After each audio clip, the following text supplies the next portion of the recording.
Welcome to DIYEasyCrafts.com. Today we're going to take a look at Devil Forge's single burner oval forge and do a product review on it.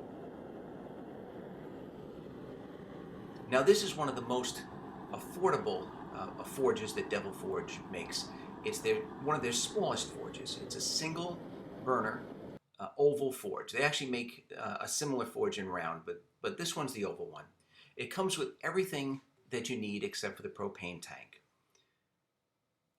The regulator, the hose, all of the fittings, the forge body itself. It even comes with a fire brick to act as the floor of the forge. The assembly is very simple. In fact, you can assemble this in probably about 2 minutes. The first step is to take the hose nipple and screw it onto the regulator. I just use a screwdriver and a small adjustable wrench to assemble these forges. Once the hose nipple is attached to the regulator, you can slide a hose clamp onto the hose, which is also provided. And then you really want to push that hose, all of the way down onto that nipple. It's a little bit tough. You could certainly lubricate it up with a little bit of soap and water, but if you twist it, it's not too bad. Get it all the way on, and then tighten up that fitting.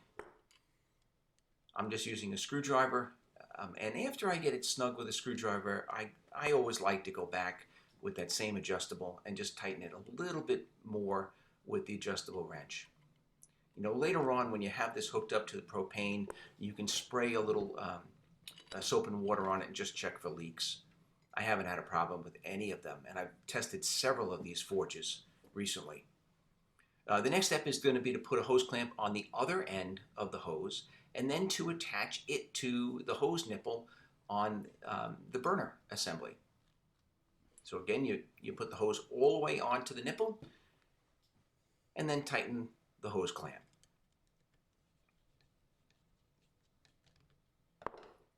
Same thing applies here. Snug with a screwdriver, and then I like to give it a couple turns with a wrench.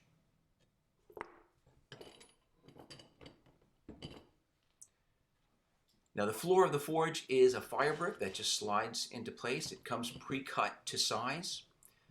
The burner assembly just slides into its mounting sleeve located on the top of the burner, up top of the forge. Make sure that the burner protrudes through the inside of the insulation on the inside of the forge. Basically, you want the flame from the burner to go into the forge, not in between the insulation and the body. And that just snugs up with 3 screws. At the top of the burner, there's a choke. You always want to have this choke, especially when you're starting out, open just less than 1/4 of an inch. And you'll adjust that once you light the forge so that you get the proper light blue flame. And that's covered in the instruction sheet, which is provided with the forge.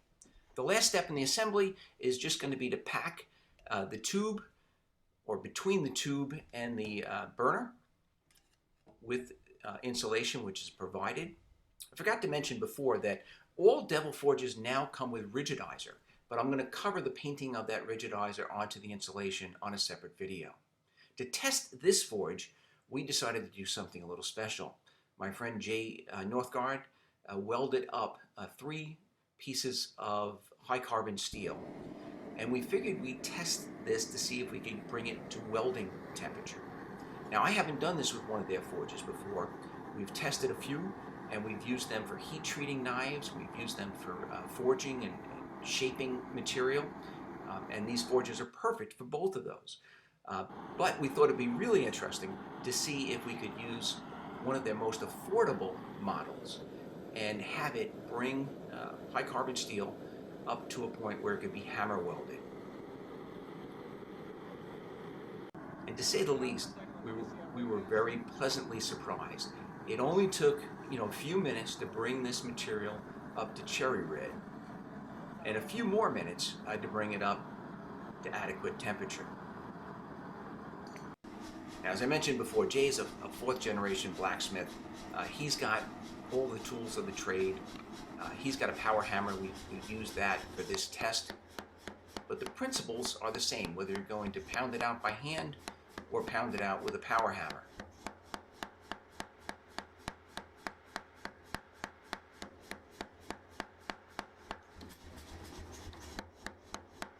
So it's 3 pieces of 1095 high carbon steel, which was clamped together, welded together, and then heated up in the single burner Devil Forge, and then hammer welded. Now Jay did heat it a few times and hammer it a few times.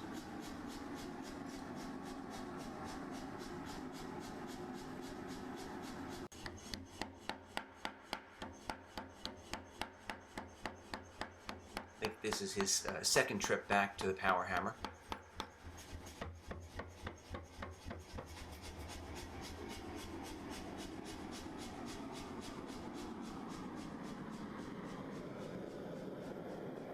And you can see that flames actually come out both sides of the forge, called a dragon's breath.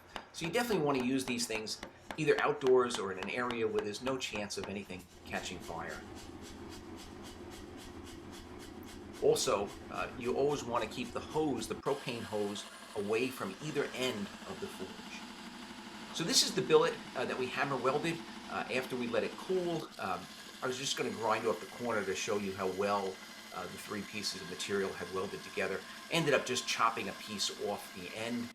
And you can see here that those 3 pieces have now become one. To say the very least, very impressed with this lightweight single burner forge from Devil Forge. I hope you enjoyed the video. If you did, I ask that you please give it a thumbs up and subscribe to this YouTube channel. By all means, join us on our Facebook group, Knives and Knife Making, and check us out on the internet at DIYEasyCrafts.com. We have a variety of how-to videos, including actually hundreds of how-to knife making videos. Thank you very much.